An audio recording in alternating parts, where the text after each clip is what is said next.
Chapter 17. Darkness. Like the inside of a dead cow.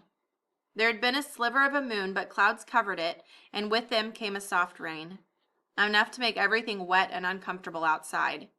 A godsend. Even drunken soldiers didn't like to be out in the rain. Abner and Samuel had gone by the sugar mill just before dark to look it over. Samuel's mother had been right. Only one door was being used, and 2 guards stood there talking. One had a chair. There was a small roof over the entry to keep the rain off. The building was strangely quiet.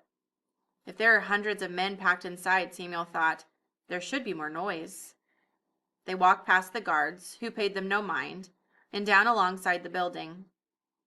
Now and then they could hear scuffling and thumping against the wall on the inside, but nothing else. When they had walked completely past the building, they crossed the street and came back on the other side. Because of the rain, there weren't many soldiers along the walkways, and no one bothered them. They went along the river to a point close to where Matthew would come across, and then moved into some trees along the bank. It was starting to get dark. Abner pulled a small oil-soaked bag from the inside of his coat and took out a watch. 7:30. He put the watch back, settled down against a tree, hunched up the collar of his coat, tried to get a little sleep, because later tonight there won't be any. How are we going to do it? Samuel asked. Get him out. Simple plans are best, Abner said. Did you see all the bricks around the steps? They probably had more of a porch when the place was new. Now the bricks have all fallen down. I'll distract the guard. You take a brick and hit him over the head. That's your plan? Samuel stared at him. What if both guards are there? Abner said, I'll be ready for him. You just do your part. Samuel still stared. We've come this far, and you tell me to just hit him over the head with a brick? Hard, Abner added. Hit him over the head hard.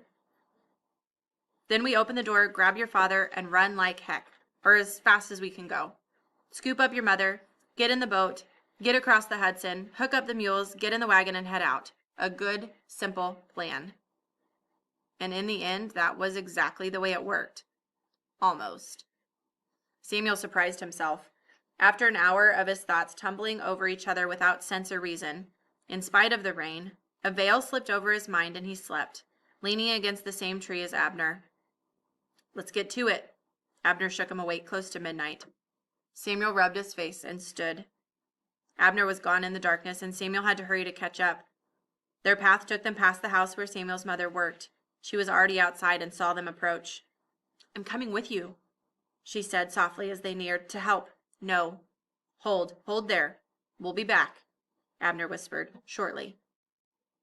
As they walked closer to the sugar mill, Abner took off his coat and wrapped it so that it seemed he was carrying a bundle. There was a tiny glow from a lantern near the guard, the kind with a small candle inside and a slit to let out a sliver of light. It was enough for Samuel to see some bricks. He picked one up before they moved within range of the guard. Halt! The guard said as he saw them.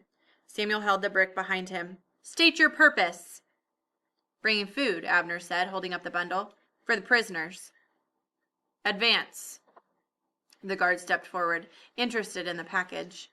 They climbed the steps to the entrance, Abner in front of the guard, and Samuel slightly to the side, gripping the brick. Abner held the bundle out. The guard put the butt of his musket on the ground to free one hand to open the package.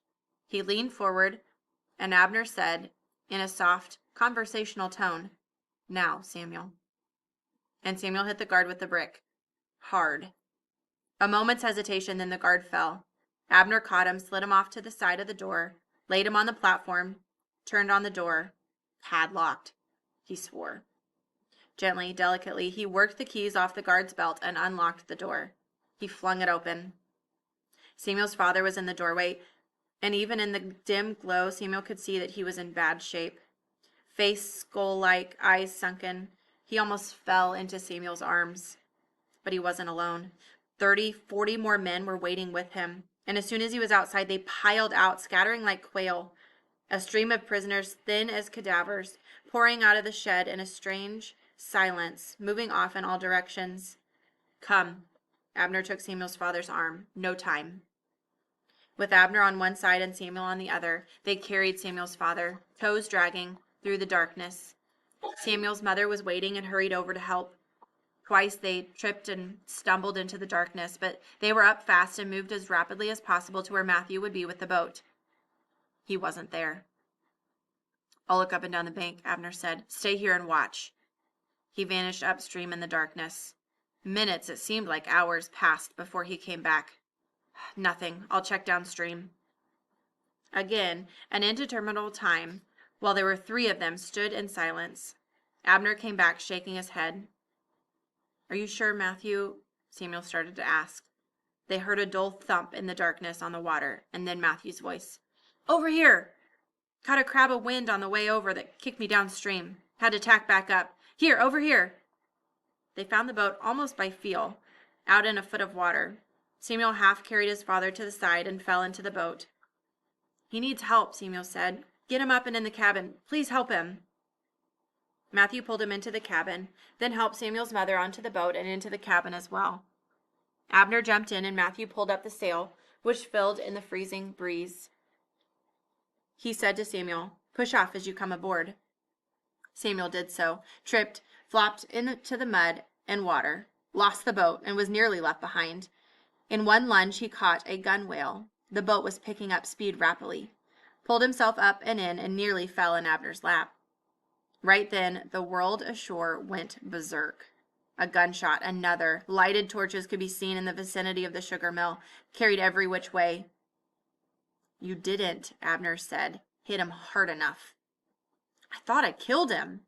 He raised the alarm. "It matters not at all," Matthew said. "We're away from the light. Torches won't cast out here. Besides, they're looking in all directions." A passel of other men came out at the same time. They went all over. Abner sighed and leaned back, resting. It was good fortune. "Fortune favors the well-prepared," Matthew said.